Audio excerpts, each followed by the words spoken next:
I committed to President-elect Trump that my administration would ensure the smoothest possible transition, just as President Bush did for me.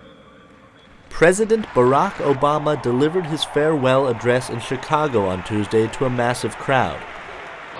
18,000 people showed up to hear the president speak for the last time outside of Washington. The crowd was mostly Chicagoans, but some made the long trip to the Windy City to see the 44th president one last time.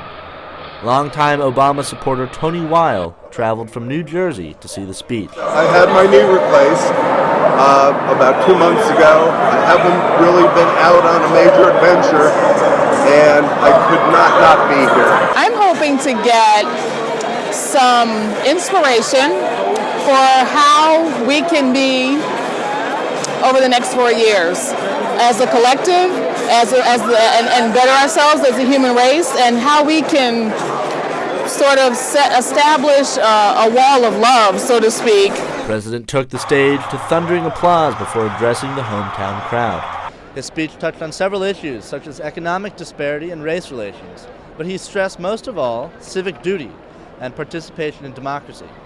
There's a lively crowd here tonight, and many of his lines were met with standing ovations. He ended the speech the same way he began 9 years ago, with the cries, "Yes, we can." Prayed at the core of every American whose story is not yet written. Yes, we can.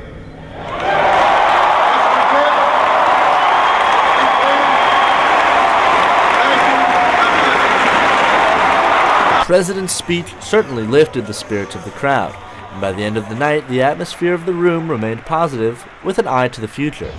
I think he reminded us all how much is at stake right now at this moment in history. Several high-profile guests were in attendance, including Chicago Mayor and former White House Chief of Staff Rahm Emanuel, as well as hundreds of White House staffers and members of the president's cabinet.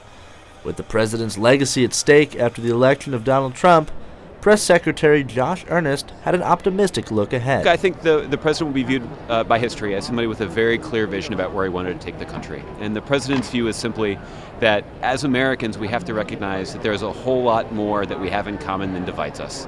And if we work together to find that common ground, we can move this country forward in ways that nothing can stop us. Obama speechwriter Cody Keenan, with whom the president worked closely to develop the address, said, however, that the president isn't concerned with his own legacy. We didn't write it with an eye to legacy. We wrote it with an eye to, the future, kind of his advice to the future world, to future generations, because that's something that ran through a lot of farewell addresses as I was reading them. Your legacy takes care of itself.